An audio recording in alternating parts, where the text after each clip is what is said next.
अस्सलाम वालेकुम रहमतुल्लाहि व बरकातहू। जी नाज़रीन, उम्मीद करता हूँ कि मेरे तमाम viewers youtuber Qadri Islamic Wazaif channel पर जो भी मेरे सब्सक्राइबर दोस्त अहबाब हैं सब खैरियत से होंगे। दुआ कर अल्लाह पाक आप सबको खैरियत अता फरमाए।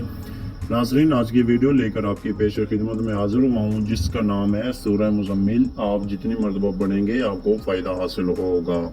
चलते हैं वीडियो की तरफ। वीडियो की तरफ जाने से पहले तमाम दोस्तों से गुजारिश कि आप चैनल पर नए हैं तो चैनल को सब्सक्राइब कर दें, वीडियो को लाइक कर दें, वीडियो को शेयर कर दें और नीचे एक अच्छा सा मेरी हौसला अफजाई के लिए कमेंट कर दिया करें ताकि मुझे पता चल जाए कि मेरे तमाम व्यूवर्स जो हैं मोहब्बत के साथ देख रहे हैं और उनको वीडियो कैसी लग रही है। मेरी जो पेश खिदमत है आपकी खिदमत में हाजिर हूँ, तो इसका पता चल जाए कि मैं अपनी जो ड्यूटी है वो सारा अंजाम अच्छी तरीके से दे रहा हूँ या नहीं दे रहा हूँ।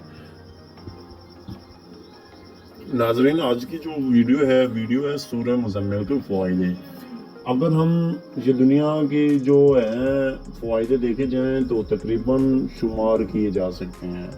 इसके ज़ाहिरी तौर पर फ़वाइदे तो ज़ाहिर किए जा सकते हैं, पर ये सूरह मुज़म्मिल के बातनी तौर पर अगर हम इसके फ़वाइदे देखें, मैं एक मिसाल दूंगा यहाँ पर कि अगर दुनिया की ये जो दरख्त हैं, दुनिया के ये जो जितने भी दरख्त हैं, उन दरख्तों के पत्ते अगर हम सब इकट्ठे कर लें, गिनती कर लें, तो मेरे ख्याल में वो नामुमकिन है दुनिया के दरख्तों के पत्ते गिनना। पर फिर भी अल्लाह पाक ने इंसान को अशरफुल मखलूक़ात में से बनाया है, अशरफुल मखलूक़ात का दर्जा दिया है, तो वो गिन सकता है कोशिश करे तो, लेकिन नामुमकिन है। पर फिर भी बात करना मकसद के पॉइंट की बात ये है कि ये दुनिया की जो भी चीज़ है ये इसकी शुमार किया जा सकता है, इसकी ताकत है, ये जो कुछ भी है।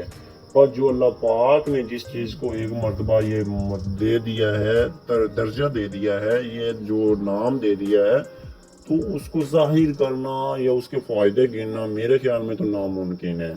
तो इसके तो ज़ाहिरी तौर पर इतने बेशुमार फ़ायदे हैं, हम नहीं गिन सकते, तो बातिनी तौर पर कितने होंगे। अल्लाह रब्बुल इज़्ज़त है, वो परवरदिगार है, वो जिसे चाहे नवाज देता है, जिसे चाहे वो, क्योंकि अल्लाह पाक ने कुरान मजीद में वाज़ेह तौर पर कुरान मजीद फुरकान हमीद की आयत मुबारक नाज़िल फरमाई है कि मेरे रब्बर, ऐ मेरे प्यारे महबूब, व इज़्ज़ु मन तशा व ज़िल्लु मन तशा, मैं जिसे चाहूँ इज़्ज़त नवाजूँ, जिसे चाहूँ ज़िल्लत से नवाज दूँ, वो गफूर रहीम है। तो नाज़रीन, वीडियो बनाने का मकसद ये है कि आपने अपनी मुश्किलात का हल करना है। रिस्क की तंगी है तो रिस्क की तंगी को दूर करना है। बे औलादी है तो आपने औलाद की नेमत से महरूम है तो उसको आपने नेमत से अल्लाह पाक आपको नवाजेगा। जिस मकसद के लिए भी करना है आपने अपने मकसद को रख कर हाल जहन में बाद नमाज ईशा आपने एक ही जगह पर मुकर्रर करनी है। उसके बाद आपने किस मरतबा सूरह मुज़म्मिल पढ़नी है। इंशाअल्लाह तबारक व तआला आपका फ़ायदा होगा। जिस मकसद के लिए भी करें अल्लाह पाक कामयाबी दे।